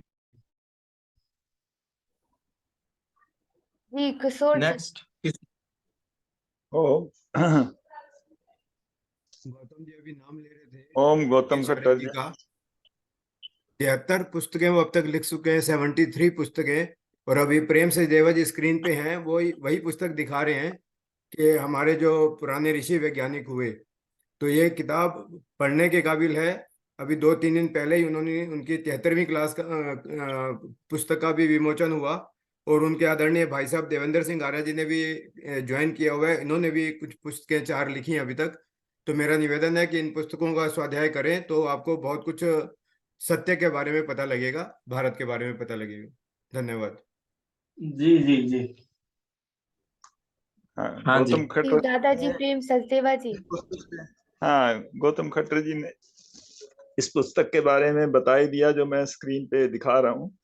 और इन्होंने ऐसा धारा प्रवाह इसी पुस्तक से, मुझे लगता है इसी पुस्तक से इन्होंने ये सब कुछ ग्रहण करके धारा प्रवाह प्रवचन अपना दिया है, सारी जानकारी है। और मैं चाहूंगा कि नौजवान इस पुस्तक को अवश्य पढ़ें और रखें अपने पास। मैंने भी रखी हुई है ये पुस्तक। तो डॉक्टर राकेश कुमार जी जुड़े हुए हैं, उनको मौका दें थोड़ा सा 2 शब्द कहने का।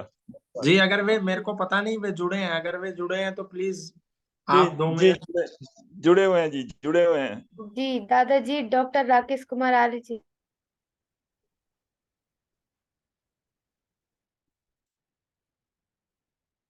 उनको अनम्यूट कर लीजिए ना। नमस्ते जी।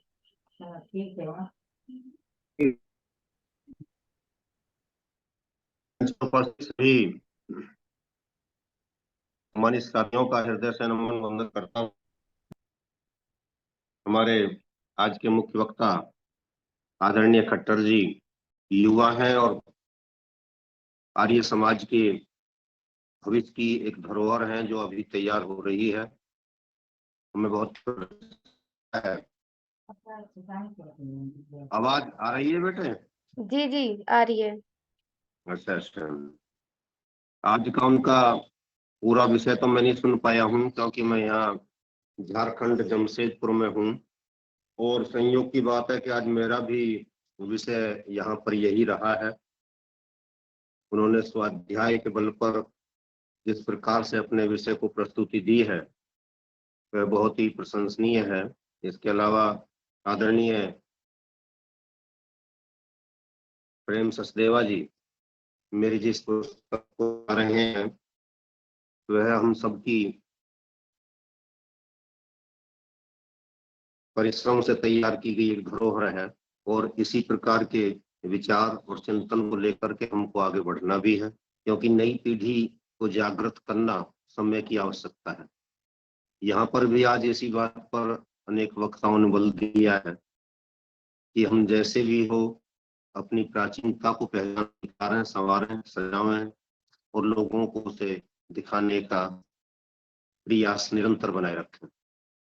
मेरा प्रयास यही होता है कि आर्य संस्कृति के सोपानों को, ऊंचाइयों को छूता हुआ कुछ ऐसा प्रस्तुत करने का प्रयास किया जाए जो बच्चों के लिए उपयोगी हो, आने वाली जनरेशन के लिए उपयोगी हो, क्योंकि हमने बहुत कुछ खो दिया है और थोड़ा सा हमारे पास में है उसे देश की बहुत बड़ी जनसंख्या हिंदू कहलाती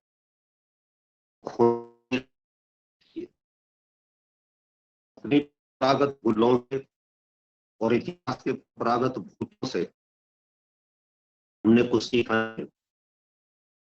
भूत एक साथ निरंतर पीछा कर रहा है और वो यही है कि हम इस भूल में आज भी हैं कि हम बहुत हैं, बहुत बड़ी संख्या हमारे देश में है और कोई कुछ हमारा नहीं बिगाड़ सकता, जबकि दूसरे लोग लोकतंत्र में जनसंख्या वृद्धि को एक हथियार के रूप में प्रयोग कर रहे हैं और इसी के आधार पर वो कल को क्या कर देंगे कुछ कह नहीं सकते। तो अपने ऋषियों के चिंतन को पहचाने और जो एक षड्यंत्र इस समय चल रहा है कि जैसे अभी आदरणीय खट्टर जी कह रहे थे कि हमारे ऋषि भारद्वाज की खोज को या बापूजी तलपदे की खोज को, अनुसंधान को, प्रयास को, पुरुषार्थ को राइट ब्रदर्स के नाम कर दिया गया, महर्षि कणाद के प्रयास को अमुक के नाम कर दिया गया, भास्कर जी के प्रयास को अमुक के नाम कर दिया गया। ये सारी चीजें अगर हम देखें तो ये हमको मिटाने का षड्यंत्र है। ये रोका कैसे जाए? जब भारत को समझो अभियान समिति की बात आती है, उसका सामूहिक प्रयास और उद्देश्य ये है जितना हम सहज भाव से अपने आप को समझा दें अपनी नई पीढ़ी को कि हम क्या थे और किस प्रकार हम विश्व गुरु के पद पर विराजमान हुआ करते, उतना ही हमारा लाभ होगा। और लाभ उल्टा करते हैं तो भला हो जाता है। तो लाभ और भला हमारा इसी में है। मैं ये भी कहना चाहूंगा बहुत संक्षेप में, मिनट में अपनी बात को खत्म करते हुए, कि अब आपकी भारत को समझो अभियान समिति किसी परिचय की मोहताज नहीं है। जिस लक्ष्य को लेकर के ये बड़ा कार्यक्रम किया गया, समिति के सौजन्य से किया गया,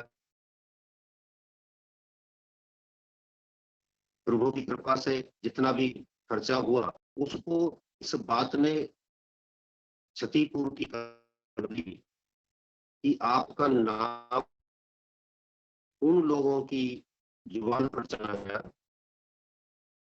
जो देश के प्रतिष्ठित व्यक्ति कहलाते हैं, व्यक्तित्व कहलाते हैं। आपको जाना गया है, समझा गया है और आपके प्रयास को सराहा गया है।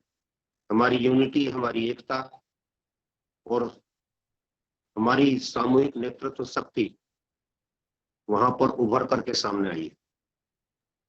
अब इसको गति देने की आवश्यकता है और आदरणीय सचदेवा साहब हों, चाहे हमारे मुनि जी हों, चाहे हमारे डॉक्टर वेद प्रकाश जी हों, नरुला जी हों, मुनि जी हों, कोई भी हो, किशोर जी हों, श्रद्धेय बड़े भाई साहब हों, ये सारा का सारा एक ऐसा सामूहिक नेतृत्व निकल कर आया है जो इसको नई ऊंचाइयों तक ले जाएगा। मैं खट्टर जी का हृदय से धन्यवाद ज्ञापित करता हूँ, एक युवा शक्ति के रूप में हमारे बीच में है। उनके उज्जवल भविष्य की कामना करता हूँ। इसी प्रकार के धारा प्रवाह, वक्तव्य, व्याख्यान उनके चलते रहें। पूरा आर्य जगत उनकी ओर बहुत बड़ी आशाओं, अपेक्षाओं, उम्मीदों और सपनों के साथ निहार रहा है। मैं इन शब्दों के साथ अपनी वाणी को विराम देता हूँ। धन्यवाद। हाँ, और बहुत से जो लोग शायद एक चीज मैं कहना चाहता हूँ, एक पुस्तक आदरणीय राकेश जी ने लिखी है, भारत के स्वर्णिम इतिहास के कुछ प्रश्न। जिस इतिहास को भारत के उल्टे हाथ से लिखा गया, आंख बंद करके लिखा गया, अन्याय पूर्वक लिखा गया, वो पृष्ठ जो इतिहास में कभी दिखाए ही नहीं गए, उस पृष्ठ को जानने के लिए, उस पहलू को जानने के लिए आप भारत के स्वर्णिम इतिहास के कुछ कुछ पृष्ठ, ये पुस्तक तो अवश्य मैं समझता हूँ प्रत्येक भारतीय नौजवान के लिए आवश्यक है। इसको भी समय निकाल करके पढ़ें, मंगवा के अवश्य पढ़ें। और अगर किसी को अपने विचार रखने हो तो जरूर रखें। प्रियंक जी कुछ कह रहे हैं क्या? हाथ खड़ा है उनका। जी सुधीर जी। हाँ, मैं क्षमा चाहूंगा एक बार पुनः आने के लिए। अभी जो प्रकरण था कि श्री गौतम खट्टर जी, जो आपने सत्याग्रह प्रकाश के लिए जो इंग्लिश वर्जन, जो लाइट ऑफ ट्रुथ, आपका चित्र सामने नहीं आ रहा है मेरे, तो जी लाइट मैं ऑफ हूँ ट्रुथ यहीं पे। जो है वो, लाइट ऑफ ट्रुथ का जो आपने बताया है बहुत अच्छी बात है, लेकिन मेरा अपना ये कहना है, मेरी अपनी अपनी सम्मति है, क्योंकि लाइट ऑफ ट्रुथ पूरी तो मैंने नहीं पढ़ी है, लेकिन आज से 10 साल पहले मैंने इसके कुछ, समझ लीजिए 100-150 पेज पढ़े थे। तो मैं ये जी कहना चाह रहा हूं कि लाइट ऑफ ट्रुथ को प्रमोट करने की बजाय हम यदि डॉक्टर राकेश कुमार आर्य भी शायद मेरी इस बात से सहमति देंगे, और हमारे मध्य में डॉक्टर व्यास नंदन शास्त्री जी भी हैं, जो भी मेरे समकालीन आयु के हैं, वो इस बात को प्रमाणित रूप में करेंगे कि लाइट ऑफ ट्रुथ पढ़ें। और हिंदी में जो है ओरिजिनल जो महर्षि दयानंद कृत सत्यार्थ प्रकाश है उसको पढ़ें। उसमें जो ट्रांसलेशन है और जो ओरिजिनल वर्जन है उसमें बड़ा फर्क है। और जो मूल रूप में जब आप इसको हिंदी में पढ़ेंगे, जो उन्होंने महर्षि दयानंद ने की है, बाद वाले और जो प्रक्षेप आए हैं उनको नहीं पढ़ने के बजाय ओरिजिनल जो पढ़ेंगे, उससे जो अर्थ निकलेंगे और उससे जो आपके दिमाग में जो चीज होगी और जो ग्रहण करेंगे, उससे आपको ये सारे जो हमारे ऋषि मुनि, जो हम उनको अब वैज्ञानिक ऋषि मुनि की बजाय हम तो उनको ऋषि वैज्ञानिक की रूप में यदि संबोधित करेंगे, तो हम हमारी जो मन की पीड़ा है वो ये है कि आगे वाली संतति और आगे वाली जो जनरेशन है, आज नहीं तो 20-40 साल बाद में ये जनरेशन को पता लगेगा कि हमारे मूल रूप में जो ऋषि भारद्वाज, सुश्रुत, कणाद और जितने भी ऋषि हैं उन सब का जो है वो क्या योगदान रहा है। और इससे वैदिक सनातन धर्म की जो है वो व्याख्या जो है अपने आप जो है वो ऊपर आती जाएगी। इसी बात को जो है वो मैं प्रकट करना चाह रहा था। बहुत बहुत धन्यवाद। अवनी जी कुछ कहना चाह रही हैं? नमस्ते आचार्य जी, मैं ये कह रही थी, हाँ जो लंदन में इंडियन लाइब्रेरी है उसमें जो भी बुक्स राजीव दीक्षित जी ने पढ़ी थी, है ना, और जो डॉक्यूमेंट्स पढ़े थे वो ऑनलाइन कैसे मिलेंगे? सरलता से मिल जाएंगे क्या वो? ऑनलाइन तो नहीं मिलेंगे, परंतु 10 किताबें उनके जो गुरु थे, उनके गुरु हुए हैं एक बड़े प्रसिद्ध आचार्य धर्मपाल, उन्होंने ये 10 किताबें लिखी हैं। ये मैं आपको दिखाता हूँ, ये देखिए, इस प्रकार से उन्होंने 10 पुस्तकों का एक एक पूरा श्रृंखला लिखी है। जैसे ये देखिए, रमणीय वृक्ष करके एक पुस्तक है, ये है 18वीं शताब्दी में भारतीय शिक्षा, जिस 7,32,000 गुरुकुलों की बार बार बात की जाती है, बार बार बात की जाती है, और कौन से गुरुकुल में कितने विद्यार्थी पढ़ते थे, कहाँ कहाँ पे गुरुकुल थे, किस किस गांव में गुरुकुल थे, उन सारे दस्तावेजों का इसमें विवरण है। जो राजीव दीक्षित जी ने तमाम व्याख्यान रसगुल्ला। हेलो, किसी का माइक खुला हुआ है क्या? इससे नहीं निकाला हुआ, ठंडा करेगा। पीछे से कौन बोल रहा है? कल दोपहर में खाते हैं। अवनी जी, ये आवाज आपके बैकग्राउंड से आ रही है क्या? आ रही है। हाँ, तो ये जो 10 पुस्तकें उनके गुरु आचार्य ये प्रोफेसर धर्मपाल ने लिखी है, ये लगभग 40 वर्ष वो पाश्चात्य देशों में रहे, कई वर्ष वो यूरोप में रहे, लंदन की लाइब्रेरियों के उन्होंने दस्तावेज खोजे, उन्होंने जापान रहे और अलग अलग देशों में रह करके जो उन्होंने शोध किया, उसके बाद वो 10 पुस्तकें लिख करके गए। जैसे एक ये पुस्तक है, ये पूरी शिक्षा व्यवस्था पर है। ऐसी दूसरी एक उनकी पुस्तक है, ये भारत की जो परंपरा है उसके, ये सारी एविडेंस बेस्ड पुस्तक है। उन्होंने प्रमाणों के आधार पर, साक्ष्यों के आधार पर, दस्तावेजों के आधार पर लिखी है। पंचायती राज व्यवस्था भारत में कैसी थी, ये एक पूरी पुस्तक इसके बारे में है। और एक पुस्तक ये है 18वीं शताब्दी में भारत में विज्ञान और तंत्र ज्ञान, कैसे विज्ञान था, कैसे चीजें चलती थी, घर घर में कैसे वैज्ञानिक रहते थे। ऐसी 10 पुस्तकें हैं। तो अगर आपको दस्तावेज चाहिए तो आप उस पे जा सकते हैं। अब आप लंदन तो जा नहीं सकते, परंतु जिन लेखकों ने शोध किया है उनकी पुस्तकें आप पढ़ सकते हैं। हाँ जी आचार्य जी। हाँ ठीक है जी। और ठीक है आचार्य जी, धन्यवाद। हाँ आचार्य जी, जी का अर्थशास्त्र ऑनलाइन मिल जाएगा क्या आराम से? आचार्य हाँ जी, मिल चाणक्य। जाएंगे। हम्म। हाँ हाँ, मिल जाएंगे। नहीं मिलेंगे तो www.rsahitya.com पर जाएंगे आप। आज डॉक्टर पंकज आ रहे हैं गुरुकुल कांगड़ी विश्वविद्यालय के, आप अच्छा, उनसे संपर्क कर सकते हैं। धन्यवाद आचार्य शायद जी। वे हाँ, शायद वे इसमें जुड़े भी हुए हैं। ये सारी पुस्तकें डॉक्टर राकेश जी की पुस्तकें हों, चाहे किसी की भी हो, जितना भी साहित्य आपको सनातन से जुड़ा हुआ वो वहां मिलेगा। पंकज जी, एक बार यदि आप हैं तो एक बार प्रोसीजर बता दीजिए, मीटिंग में अगर आप हैं तो। ऑनलाइन डॉक्टर पंकज, वेबसाइट से मिलेगा क्या किसी? हाँ, rsahiत्य.com लिख लीजिए। कम सुनाई दे, फिर से डॉक्टर, हाँ जी, हाँ जी, मुझे थोड़ा कम सुनाई दे। ओम नमस्ते। www आर से सभी साहित्य। विद्वत जनों को नमस्ते। हाँ जी, पंकज जी हाँ, बता। वेबसाइट का एड्रेस चाहिए मुझे, जहाँ से मैं ले सकूं, या फिर ऐसे ही मिल हाँ, जाएगा एक मिनट रुकिए ना, पंकज जी बोलने दीजिए उनको। पंकज जी बोलिए। तो जी देखिए, वेबसाइट का एड्रेस है आर्ष, AARSH, आर्ष साहित्य, SAHITYA, arshsahitya.com। तो आप इस पे जाएंगे तो आपको सभी विशुद्ध वैदिक साहित्य इस वेबसाइट पर मिल जाए। धन्यवाद जी। और उसके साथ उसमें व्हाट्सएप पे चैट करने का भी ऑप्शन है। अगर आपको कोई पुस्तक नहीं मिल रही है तो आप वेबसाइट पे जाके उस नंबर पे क्लिक करेंगे तो आप उनसे मतलब कभी भी पूछ सकते हैं कि मुझे ये पुस्तक नहीं मिल रही है, तो आप इसके बारे में जानकारी दीजिए। ठीक है जी। ठीक, ओम नमस्ते जी। ओम नमस्ते जी। अच्छा, नमस्ते, धन्यवाद जी। हो गया मेरा पूरा। ठीक है, हो थैंक गया। यू। ये किसी और का कोई प्रश्न?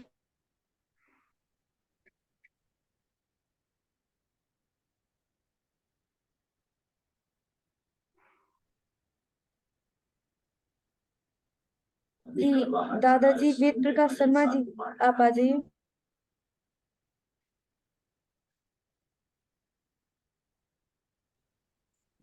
बहुत ही सुंदर गौतम खट्टर जी ने हम लोगों को, नए जनरेशन के जो लोग हैं उनके बारे में मार्गदर्शन दिया। जब तक हम अपना साहित्य नहीं पढ़ेंगे तो हमको पता नहीं चलेगा हमारे कितने अच्छे ऋषि वैज्ञानिक हुए। हम वर्तमान वैज्ञानिकों में ही जीते रहेंगे। हमको अपने अतीत के ऊपर जरूर ही गर्व करना चाहिए, और वर्तमान में जीने के लिए हमें जो आजकल के आधुनिक वैज्ञानिक हैं उनसे compete करना चाहिए, और हमको अनुसंधान में तेजी से लगना चाहिए। तभी हम लोग आर्य जाति उन्नति कर सकेगी। हमारे पास बहुत ही लिटरेचर है। अनुसंधान करने की विधियों को हम अपनाएंगे तो हमको वास्तव में अनुसंधान करने के अंदर बहुत सी चीजें मिल जाएंगी, जो कि हम होल ऑफ द वर्ल्ड को पूरे हम बता सकते हैं कि हमारे पास क्या है और हमने क्या अनुसंधान किया है।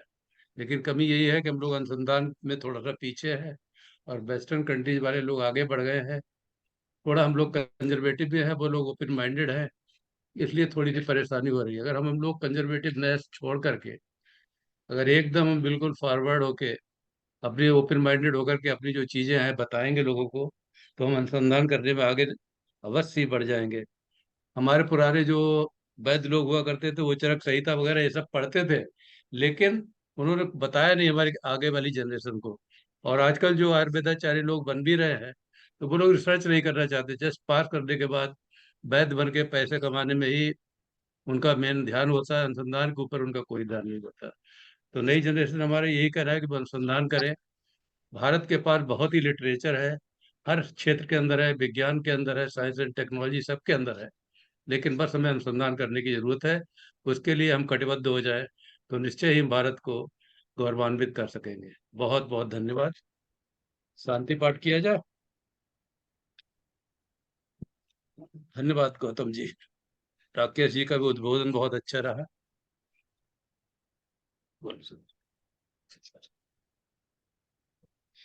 ओम द्यौ शांति अंतरिक्षम शांति।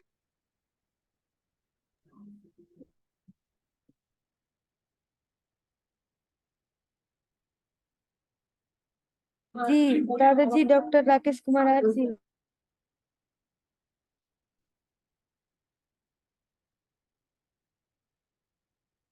जी एक मिनट। जी दादाजी आप आ जाइए। जी डॉक्टर राकेश।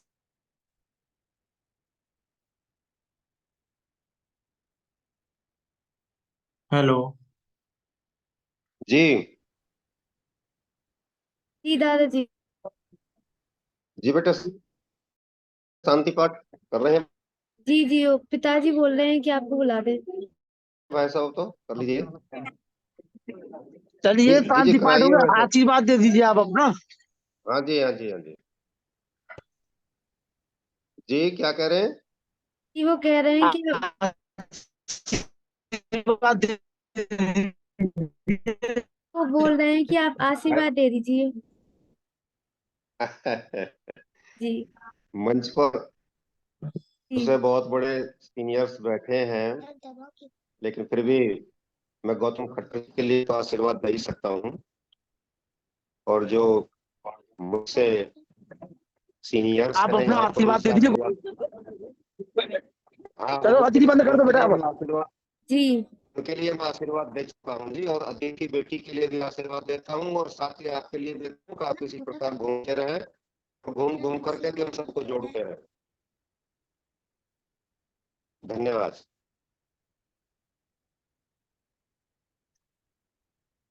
जी रियांश वशिष्ठ जी।